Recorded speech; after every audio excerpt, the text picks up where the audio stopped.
Haha, hallo liebe Leute, herzlich willkommen zu diesem Video 2016, das ist offiziell das zweite. Ich freue mich sehr, dass ich wieder auf eure Bildschirme darf. In diesem Video habe ich etwas für euch vorbereitet und zwar hat mir der Hersteller OK ein paar Bluetooth-Lautsprecher zukommen lassen. Ein paar, ja, es sind 2 Stück. Die werde ich in diesem Video mal vorstellen. Von diesem Hersteller habe ich öfters schon mal was vorstellen dürfen. Erstmal danke dafür, dass mir das Ganze bereit zum Testen gestellt wird. Und ich bin sehr gespannt, was hiermit fange ich mal an mit diesem kleinen, wasserdichten Bluetooth-Lautsprecher. Warum? Weil ich gedacht, oh, ist ein kleiner Lautsprecher, okay. Als ich das Paket in die Hand genommen habe, ist aber ein bisschen was schwerer. Ich möchte wissen, was hier drin ist. Fangen wir hiermit an und dann geht es hiermit weiter. Wir gucken mal, was Wasserdichtigkeit so ist und die Klangqualität sowieso und überhaupt das ganze Aussehen von diesem Lautsprecher. Viel Spaß dabei, euer Speaker Shocker.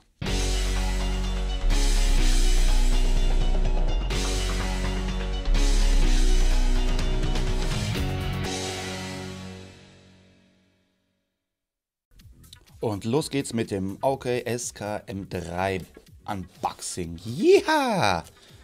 Nehmen wir erstmal hier das Messerchen. Obwohl, das können wir hier auch mal eben hier mit dem Finger hier das Zellophan ablösen. Das ist kein Problem. So, und jetzt denke ich mal, das schieben wir einfach mal hier raus.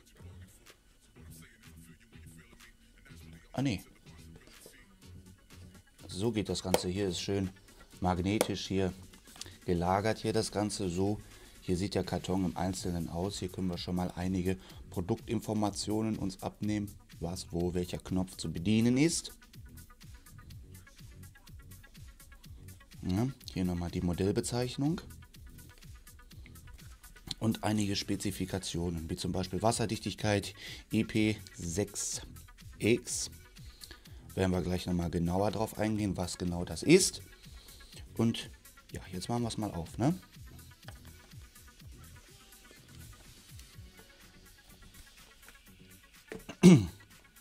So ist der ganze Lautsprecher dann in der Verpackung wiederzufinden. Sehr schön verpackt hier mit dem Schaumstoff hier.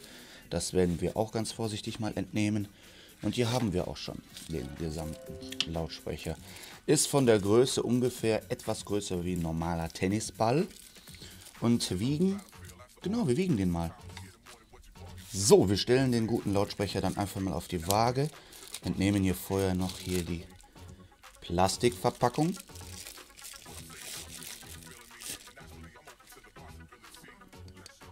Hört mal. Das ist Metall. Das ist kein Kunststoff oder sowas. Das ist richtiges Metall. Das Ganze ist noch ein bisschen kalt hier alles. Darum bildet sich hier so Kondenswasser hier schon drauf. Aber gut, wir stellen ihn mal auf die Waage. Oh, 430 Gramm bringt das Ganze dann auf die Waage. Ein durchschnittliches Smartphone heutzutage bringt um die 200 Gramm auf die Waage. Ein Blick in die Bedienungsanleitung verrät auch noch mal einiges über diesen Lautsprecher. Vielleicht stehen hier praktischerweise gerade die Maße drin. Die Maße stehen tatsächlich hier unten drin. Einmal in Inch und einmal in Millimetern. Der Akku soll bis zu 3 Stunden halten oder bis zu 4 Stunden halten und 3 Stunden braucht er zum Aufladen. Bluetooth-Version haben wir 2.1 an Bord und eine Verstärkerleistung bzw. Lautsprecherleistung von 8 Watt. Schauen wir uns das Gerät jetzt einfach mal genauer an. Hier werden sich wahrscheinlich die ganzen Knöpfe verbergen oder die Anschlüsse. Oh, das macht hier auch einen sehr wertigen, dicken Eindruck. Das ist, schließlich soll das Ganze ja auch gut wasserdicht sein. Das macht hier echt einen sehr stabilen Eindruck. Man muss hier richtig Kraft aufwenden, um das hier wieder zuzumachen. Also das sitzt hier richtig schön stramm drin, so dass es auch nicht von alleine aus Versehen wieder aufgeht. Das ist cool. Und hier haben wir auch wieder hier einen AUX-Anschluss, den ich richtig gut finde. Einen Micro-USB-Anschluss zum Laden des Lautsprechers. Und wahrscheinlich hier in der Mitte wird wahrscheinlich eine Status-LED sein, die das Aufladen des Akkus anzeigt. Es ist schon ein bisschen frummelig hier, das wieder zuzumachen. Aber jetzt ist es wieder zu. Und hier haben wir dann noch andere Modelleigenschaften, wie zum Beispiel der 700 mAh große Akku. Und hier haben wir dann noch die Knöpfe laut, leiser, ganz normal. Wahrscheinlich werden diese Knöpfe auch dazu benutzt, um die Lieder zu wechseln. Und in der Mitte haben wir hier Play, Pause und steht ein M. Gut, jetzt schaue ich mal, wie man das gute Stückchen hier einschaltet. Manchmal liegt der Teufel doch im Detail oder halt in der Akkuladung. Hier hat es doch 3 Stunden gedauert, bis der Akku voll war. Der Akku scheint echt dann komplett leer gewesen zu sein. Hier ist der Powerknopf an der Seite. Wir schalten das Gerät einfach mal ein. 2 Sekunden gedrückt halten. Und wenn das Ganze hier blau und rot abwechselnd blinkt, ist das Gerät bereit für eine Bluetooth-Verbindung. Wir schalten an unserem Telefon Bluetooth ein. Hier findet er direkt den Lautsprecher. Er ist schon, ja, verbunden. Ein Benachrichtigungston gibt es hier leider nicht. Lediglich die LED leuchtet jetzt nur noch blau und signalisiert uns so, das Gerät ist verbunden und wiedergabebereit. Hier steht, wir sollen diese Schutzfolie hier entfernen. Das machen wir. Ah, hier ist noch so eine leichte Gummierung, damit er nicht wegrutscht. Richtig cool. Dann können wir jetzt einfach mal einen kleinen Soundtest machen, was hier so geht.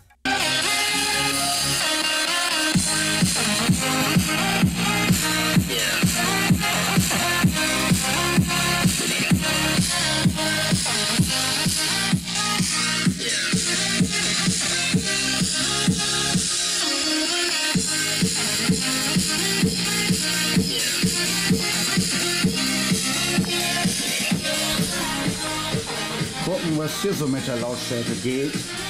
Wir haben ja einen Treiber mit, ich meine 45, oh windig draußen, mit 45 mm Durchmesser und einer Ausgangsleistung von 8 Watt. Das ist jetzt die maximale Lautstärke, die geht.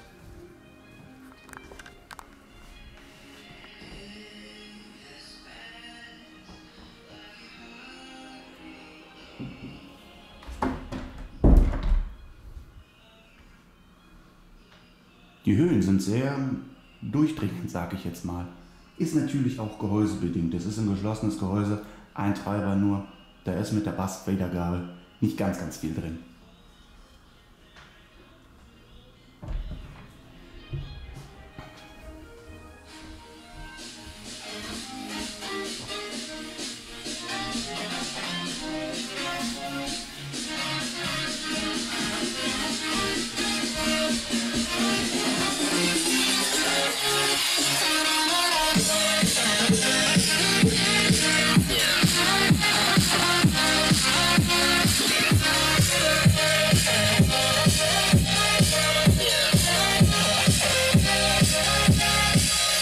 Power ist aber ein bisschen vorhanden. Der läuft ja jetzt von weg.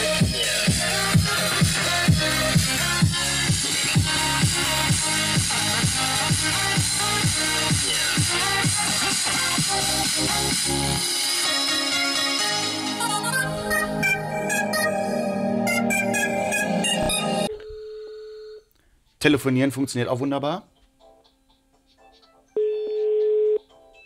Ich frage mich nur, wo hier der Mikrofoneingang sein soll. Ich habe gedacht, der wäre hier unter dieser Klappe. Wäre aber ziemlich blöd dann. Werden wir mal austesten. Ich rufe einfach mir zu Hause an und spreche jetzt zum Anrufbeantworter. Wir sind leider gerade nicht zu Hause, aber über eine Nachricht würden wir uns natürlich sehr freuen. Bitte nach dem Piep. Mach dein Ding nach dem Piep. Oh, das rauscht aber ziemlich stark am Anrufbeantworter. Hallo? Ah, jetzt geht's. Wenn ich es weiter weghalte, dann hört man es schon nicht mehr ganz gut. Also man muss schon den Hörer, den Lautsprecher ziemlich nah am Mund halten. Wenn ich es weiter wegnehme, sagen wir mal so 50 cm. Hallo? Hallo? Hallo? Ja, wenn ich den Lautsprecher nah am Mund halte, funktioniert das Telefonieren ohne Probleme.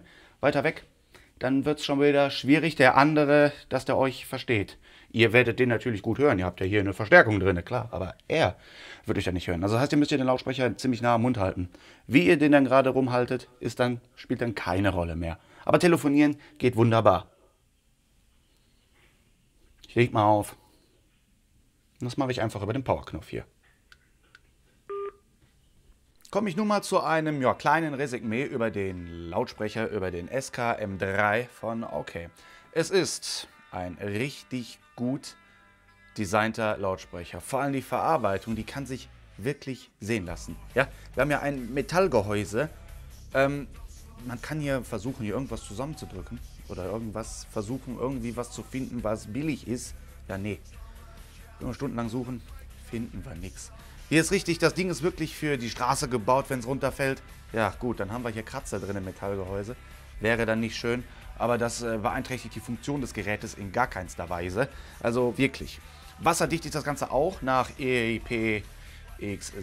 Das heißt aber nicht, dass wir den jetzt einfach in den Pool schmeißen können oder einfach ins Meer und das hält der aus. Nein, diese Klassifizierung der Wasserdichte heißt einfach nur, dass er Strahlwasser oder auch wenn man den jetzt unterm Wasserhahn halten würde, egal von welcher Seite, das hält er aus. Untertauchen, das mag er nicht. Die Klangeigenschaften dieses Lautsprechers, ja, Power hat er auf jeden Fall mit den 8 Watt und ja, 40-45 mm Treiber, der hier verbaut ist. Hat er auf jeden Fall. Die Höhen sind mir allerdings ein bisschen hoch. Das ist, wenn man volle Power hier aufdreht, ja, dann tut das manchmal schon ein bisschen fast in den Ohren weh, weil die Höhen sehr, sehr forsch sind, sage ich mal. Besonders dann, wenn man den Lautsprecher direkt auf sich selber gerichtet hat. Stellt man ihn so neben sich hin, so dass die Höhen quasi nach oben abstrahlen, dann ist die Basswiedergabe auch völlig in Ordnung für die Größe dieses Gerätes. Ein kleiner Nachteil habe ich trotzdem gefunden. Und zwar ist es erstmal so, dass wenn ich das Gerät einschalte, ich erhalte gar keine Benachrichtigung, ob das Gerät eingeschaltet ist. Selbst wenn ich den Lautsprecher verbinde via Bluetooth oder mit dem AUX-Kabel, erhalte ich keinerlei Informationen. Man muss einfach Play drücken und dann läuft das. Klar, aber man hätte es doch anders regeln können. Die Ladezeit von 3 Stunden, die wird ja eingehalten, sage ich jetzt einfach mal. Manchmal sind auch 3,5 Stunden nötig. 4 Stunden läuft der Lautsprecher aber alle Male, auch bei voller Lautstärke läuft der Lautsprecher 4 Stunden. Dann fängt er an, eine Benachrichtigung abzugeben und man sollte den Lautsprecher dann aufladen. Tut man dies nicht, schaltet er sich aus, weil der Akku dann leer ist. So, testen und packen wir erstmal nun den anderen Lautsprecher aus. Hier handelt es sich um das Modell SKM7. Es ist ein etwas größerer Lautsprecher und auch ein Stereo-Lautsprecher. Bluetooth-Verbindung funktioniert hier über 4.1. So sieht der Karton aus. Wir können hier schon mal einige Produktinformationen entnehmen. Spieldauer hier 12 Stunden. Das ist schon mal ordentlich. Gut, packen wir mal aus. Öffnen. Denke ich mal, ja, er geht so auf. Und nach oben hin öffnet sich der Deckel. Schön verpackt, auch hier wieder gut geschützt, dass auch während des Transportes nichts kaputt geht. Hier haben wir dann nun den eigentlichen Lautsprecher. Auch hier müssen wir die Folie mal eben abnehmen. So. Und hier kommt er dann auch schon daher. Oh, cool. Wahrscheinlich hier mit einem Subwoofer hier als Passivradiator wird hier gearbeitet. Passivmembran. Oh, macht auch. Hier ist eine Gummischicht drauf. Das ist gut, damit er bei Lautstärken nicht davonläuft. Damit er Rutschschutz hat. Hier oben die Bedienelemente. Lauter, leiser, Lied vor, zurück, Play, Pause und Anruftaste. Auf der Rückseite findet sich ein weiterer Anschluss, einmal der Line-Out. Das ist was ganz Neues. Wahrscheinlich kann man hier das Signal, was man hier in den Line-In-Eingang reinpackt, auch wieder rausgeben zu einem weiteren Lautsprecher. So kann man mehrere dieser Lautsprecher miteinander kombinieren. Eine USB-Funktion, also die USB-Aufladung ist vorhanden und der An- und Ausregler. Wasserdicht ist das Ganze hier nicht. Was ist noch im Karton? Das übliche USB-Ladekabel zum Aufladen. Der 3,5 mm AUX-Anschluss Klinke. Die Bedienungsanleitung in unterschiedlichen Sprachen. Und witzigerweise noch ein Karabiner, um den Lautsprecher irgendwo aufzuhängen. Manche haben die ja auch am Rucksack dran, wenn sie irgendwo wandern sind oder so. Ist auf jeden Fall richtig cool, dass es hierbei ist. Werfen wir direkt erstmal einen Blick hier in die Bedienungsanleitung um uns die wichtigsten Informationen zu besorgen. Deutsch ist hier nicht vorhanden, ist schade. Ist schade, dass hier Deutsch nicht dabei ist. Wahrscheinlich wird es irgendwann dazugefügt werden. Gut, ist jetzt nicht gerade ein Beinbruch. Englisch kann man ja auch ein bisschen. Die Aufladung des Akkus dauert 4 Stunden. 12 Stunden spielt er. Leistung haben wir hier 2x3 Watt. Also wird das hier nicht ein aktiv angetriebener Subwoofer sein, sondern eher eine Passivmembran sein. Gewicht soll das Ganze hier knapp 370 Gramm auf die Waage bringen. Werden wir gleich auch mal überprüfen. Hier die einzelnen Tasten nochmal beschriftet. Ja.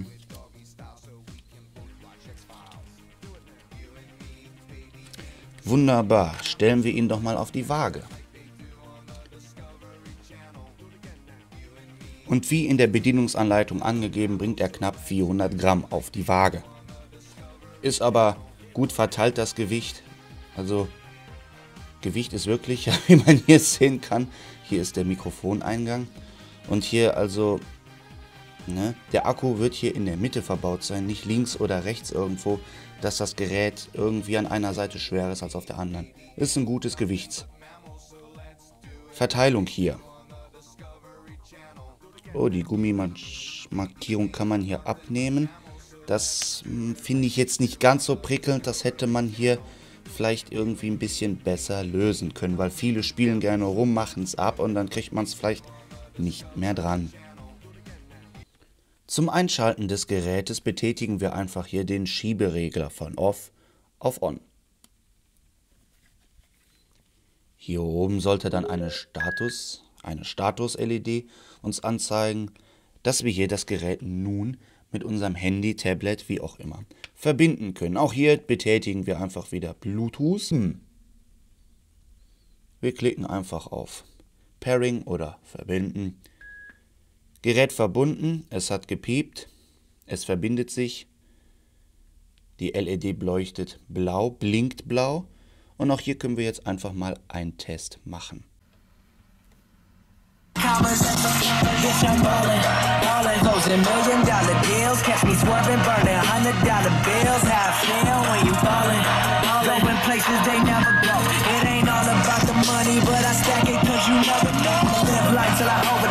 Sleeping on me, that's comatose. So in mainstream with my main team, you just mad as fuck, you ain't come close. And your next girl is my ex-girl. She fine as hell, but she a mess, girl. All I do is rhyme, I got no time, so I can't reply to your test, girl. But I'm back again and I run it. Always gotta keep it 100. All of y'all know y'all want it. Turn it up and get blunted. I'm like, fuck the money, fuck the fame. I came here to fuck up the game, gon' get it. I'm feeling myself, fresh to So, dann schauen wir mal die maximale Lautstärke an, was da so geht.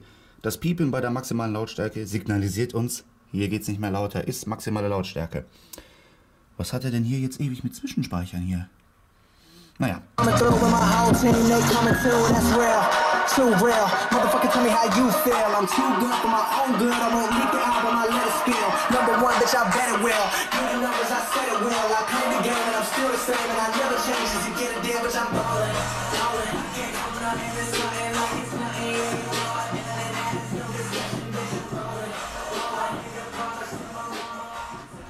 Ja, geht sogar was, sogar bis hier runter. Küche ist gar kein Problem. Tür zu. Ja, aber man könnte sich trotzdem noch gestört fühlen, wenn man sich irgendwie konzentrieren muss. Man hört ihn ganz deutlich noch.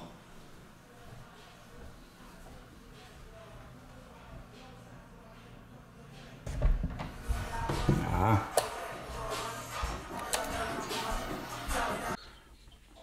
Mit diesem Lautsprecher hier ist Telefonieren natürlich auch gar kein Problem. Auch hier werde ich einfach wieder zu Hause den Leuten am Geist gehen.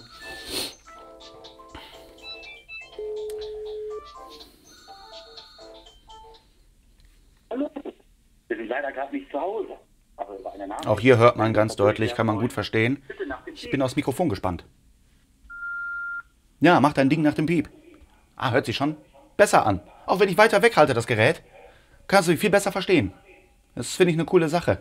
Liegt wahrscheinlich daran, dass dieser Lautsprecher hier ein bisschen offener gebaut ist als der andere. Das ist natürlich völlig klar.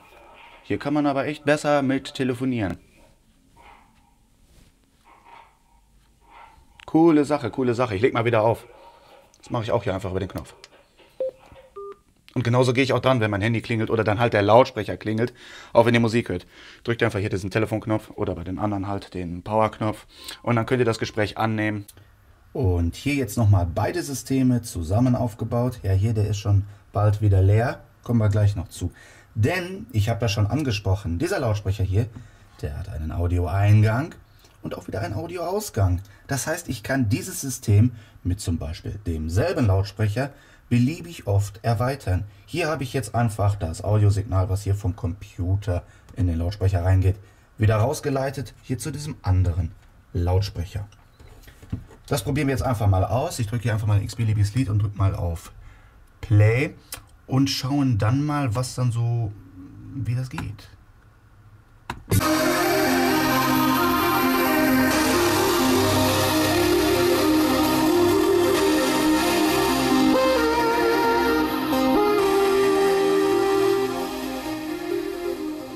Das ist auch das Coole an dieser Methode. Ich brauche nur noch einen Lautsprecher zu bedienen und alle anderen, die dann weiter angeschlossen sind, werden gleichzeitig mitgeregelt. Das heißt, ich muss jetzt nicht zu jedem Lautsprecher einzeln, um leiser und lauter zu machen. Das macht er hier ganz von alleine.